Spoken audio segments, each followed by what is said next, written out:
Have you ever felt just completely swept away by your own thoughts? Like you're caught in this current and you just can't seem to find your footing. Well, today we're going to dive into this really powerful way of looking at things, a metaphor that can act as a practical guide to help you separate from all that mental chaos and, find a little bit of solid ground. So let's get into it. Okay, so first, I want you to picture this. Your mind, it's a massive, powerful river. It is just constantly moving. The currents, those are your thoughts, your emotions, and floating in that current are leaves of memory, bits of desire, all of it just flowing and flowing. And the key thing here, it never, ever stops. This is the core idea we're going to work with. So here's the big question you got to ask yourself, and be honest. Are you in that river right now? Do you feel like you're just being pulled along by every anxious thought, every little spark of anger, every wave of sadness, with absolutely no say in where you're headed? See, for most of us, most of the time, our default setting is being a swimmer in that river. We don't just have thoughts, we are completely tangled up in them. We become one with the current, so much so that we don't even realize that we and the river are two separate things. And this, right here, this is the heart of the whole problem. It's not that you feel angry, it's that in that moment, you are the anger. You don't just feel sad, you are sadness. This complete fusion of your sense of self with the emotion, that's the root of so much of our stress, our anxiety, our knee-jerk reactions. There's just no space between you and the feeling. So what do we do about it?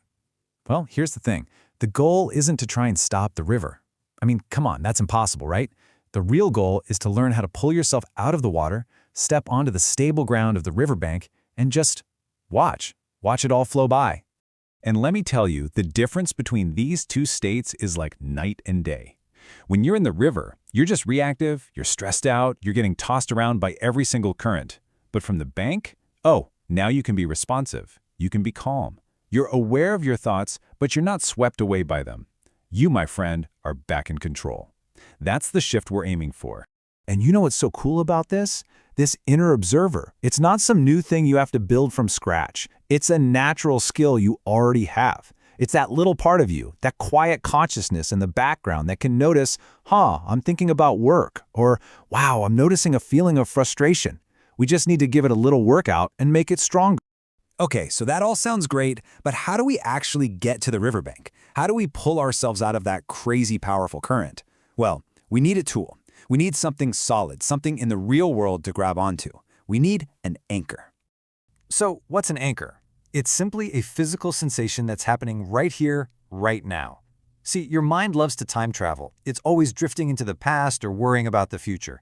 But your body is always 100% of the time in the present. So using an anchor literally pulls your awareness out of that river of thought and plants it firmly on the riverbank of right now. And the best part is, you have these anchors with you all the time. The most famous one, of course, is your breath, just the feeling of it moving in and out. But it can also be the solid feeling of your feet on the ground, or the weight of your body in your chair. Heck, it can even be the sensation of your shirt touching your shoulders. Anything physical, anything that's happening right now works perfectly. And this all boils down to a core practice that's so simple. Step 1, pick an anchor. Let's just say it's your breath. Step 2, just wait. Seriously. Your mind is going to wander. A thought will hook you and pull you right back into the river. And listen to me now, this is not a failure. This is the whole point of the exercise. The second you notice you've been pulled away, that's a win. That's a moment of pure awareness. And step 3, you just gently, without any judgment, guide your attention back to your anchor. That's the whole rep. Every single time you do that, you're strengthening your observer muscle. Now, as soon as you start practicing this, you're going to realize something pretty quickly. You're not alone on that riverbank. There are a couple of, let's call them characters, who are going to try their best to drag you right back into the water. So let's talk about how to handle them. So there you are, you're on the bank, you're watching your thoughts float by like leaves on the water. And then suddenly, a new kind of thought shows up.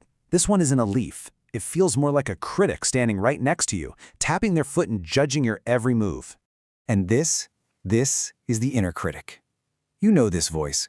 It's the one that says, you can't even focus for 10 seconds, or you're doing this all wrong.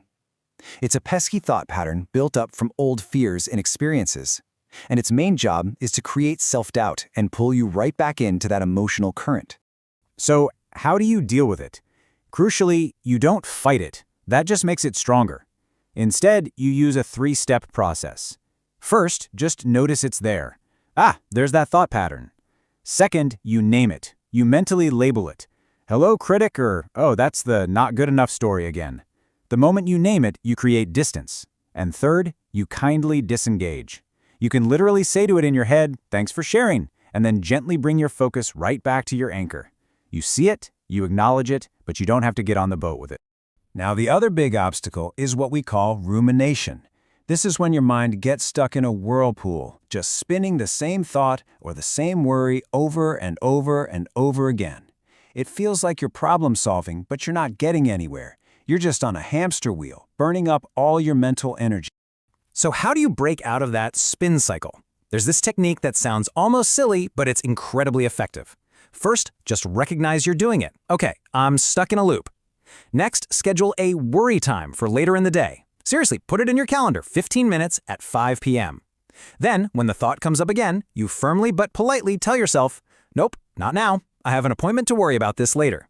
It's amazing how this breaks the urgency and allows you to get back to the present moment.